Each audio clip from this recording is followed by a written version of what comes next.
This is a message to all the good men out there in the world. Some of you are asleep, and some of you have lost your way, and it is time to wake up. Edmund Burke said, "The only thing necessary for the triumph of evil is for good men to do nothing." We are in a time of our lives where we need good, strong men to rise up. We need strong men as great leaders to stand up for what is right and to be an example to other men, to show valor, honor, chivalry, discipline, responsibility, honesty, loyalty, and good leadership. These are the things that used to make a man a real man, the things that turn a boy into a man of character.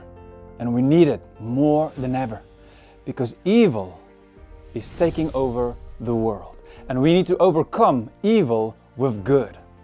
The Bible says in Romans 12 verse 21, "Do not be overcome by evil, but overcome evil with good." We live in a world where the definition of what it means to be good and what it means to be evil, that's questioned. People don't know what the truth is anymore. The definition of what it means to be a man is also questioned.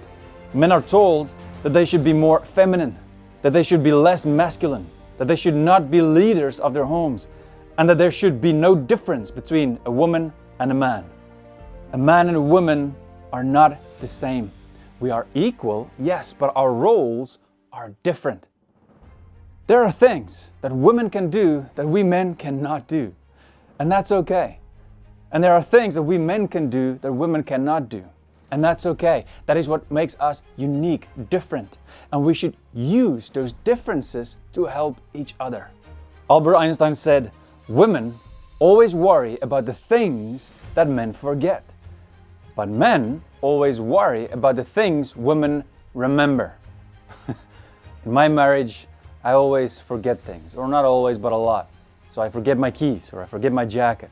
And my wife, she's the one who remembers. "Oh, you put it here, you put it here." So she helps me in my weakness. And also I help her in her weakness. So when she's not strong enough to carry something that's heavy, I'm there to help her. So we are not equal in those kind of things. We are equal in value, right? The husband is not more important than the wife, or the wife more important than the husband. We're equal, but our roles are different, and we should use our strengths to help each other in those areas where the other partner is weak. Now let's get very serious here. Learning to be a good man, a good leader, starts at home. With you fathers out there, are you teaching your son with love, in truth, to be a good man? According to Show Me the Father, 90% of all homeless and runaway children are from fatherless homes. 85% of all children showing behavioral disorders come from fatherless homes. 63% of youth suicides come from fatherless homes. 71% of pregnant teenagers come from fatherless homes. 85% of youth sitting in prison come from fatherless homes. And children from fatherless homes are 4 times more likely to live in poverty, 10 times more likely to use drugs, and 14 times more likely to commit rape. Now those are just the numbers of fatherless homes. What about those homes who have fathers, but they are terrible, abusive, breaking their kids down so they grow up and they don't have confidence in themselves? They don't know what it means to be good men, good women. You have the responsibility to be a good father.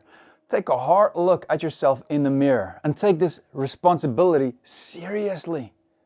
It is your responsibility to teach your sons to become good men. The Bible says in Proverbs 22 verse 6, "Train up a child in the way he should go. Even when he is old, he will not depart from it." Real men do not run away from their responsibilities, especially your responsibility when it comes to your own family, of being a good son, of being a good husband, and of being a good father. If you run away and you don't take care of your responsibility, the family structure will fail. Why is that so bad? Because when we look at a society with all these families who failed, we have a society that fails. Russell Nelson accurately said, throughout the world, the family is increasingly under attack.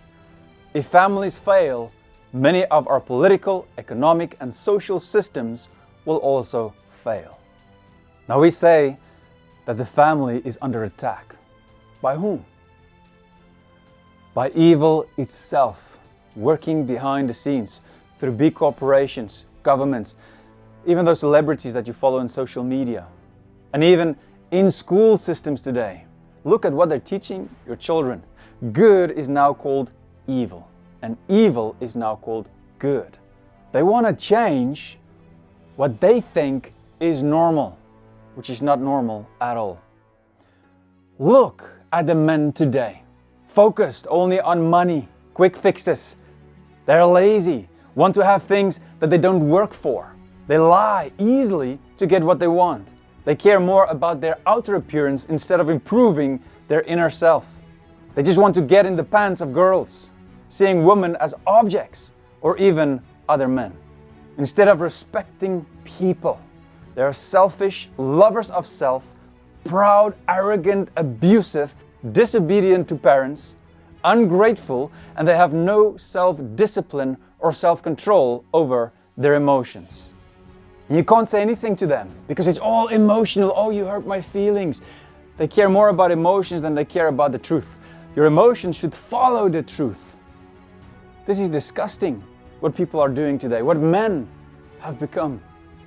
And if you are one of these men, you have no right to complain about the world because you are part of the problem. It is time for good men to stand up for what they believe in.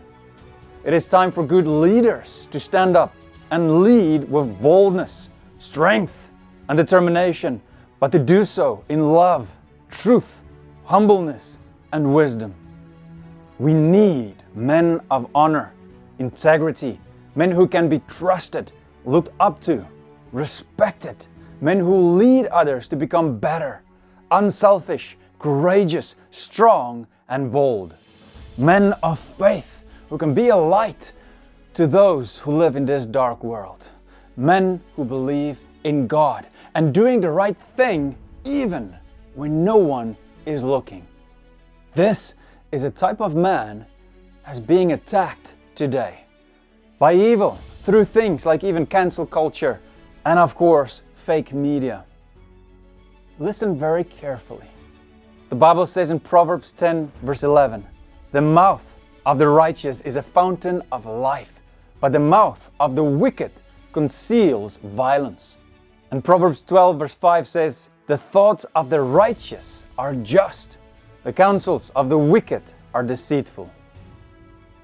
Evil is not going to come and say, hey, I'm evil, look at me, follow me. No.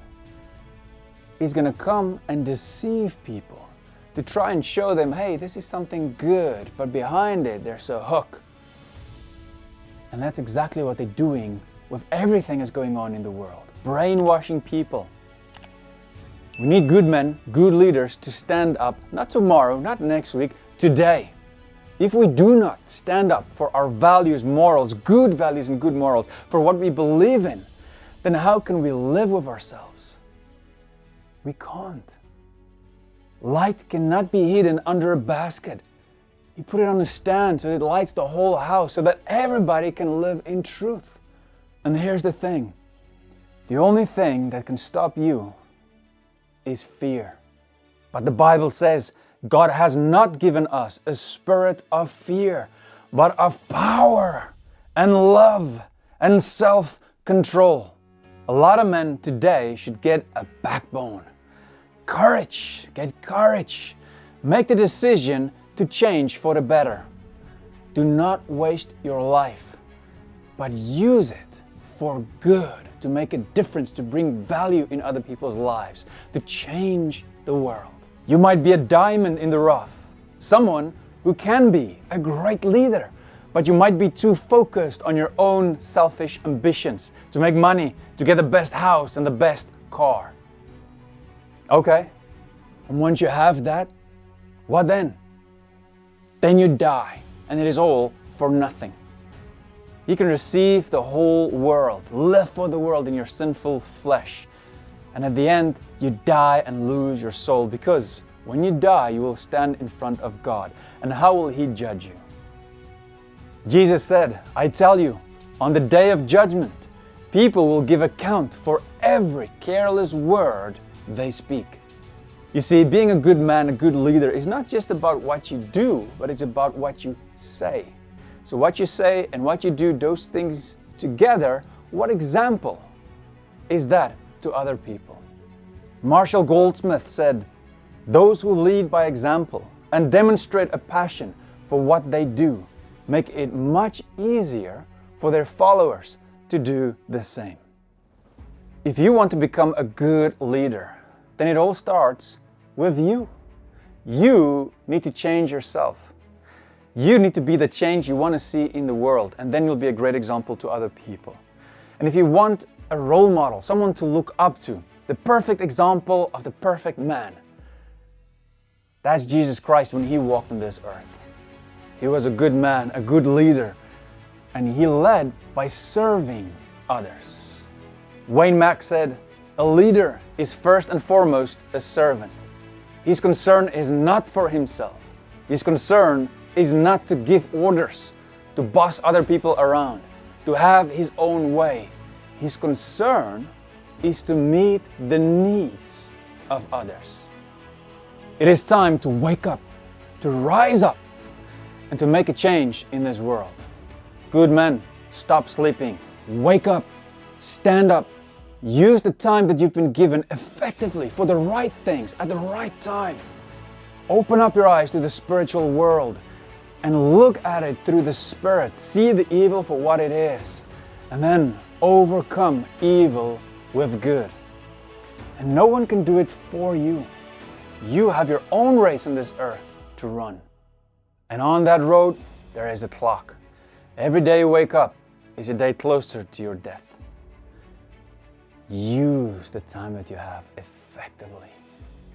Overcome evil with good. Always remember, life is short, so don't waste yours. Cheers, guys.